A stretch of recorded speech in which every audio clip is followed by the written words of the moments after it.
Hello বন্ধুরা, কেমন আছো তোমরা? আশা করি সবাই ভালো আছো। আমি অনেক ভালো আছি। তো আজকে বেস্ট ফ্রেন্ডকে প্রপোজ করবো, ঠিক আছে? অনেকদিন ধরে তো চেনো, দেখেছো আমার ভিডিওতে আমার বেস্ট ফ্রেন্ডকে। এখন রেডি হয়ে বেরিয়ে পড়ি, মানে এখন বাড়ি যাই, বাড়ি গিয়ে স্নান করে রেডি হয়ে ওরা ফোন করবো, ফোন করে ডেকে নেবো। বেরিয়ে পড়েছি, দেখো পুরো একদম ফুল রেডি। তো এখন যাওয়া যাক, রোজ চকলেট এরোটা কিনতে হবে, তাড়াতাড়ি চলে আসছে। বেস্ট ফ্রেন্ড চলে এসছে, দেখো সামনে হাঁটতে হাঁটতে যাচ্ছে। তোর সাথে একটা কথা বলার ছিল।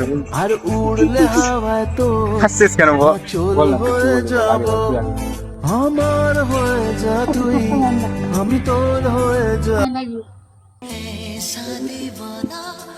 হেপি প্রপোজ করেছে, একটা চকলেট দিয়েছে। ও ভালো করে জানে আমি একটু পেটুক, ওই জন্য গোলাপ ফুল টুল হয়তো নিয়ে আসি, ওই জন্য নিয়ে আসি না। চকলেটটা আমি খুব ভালো খাই, ঠিক আছে?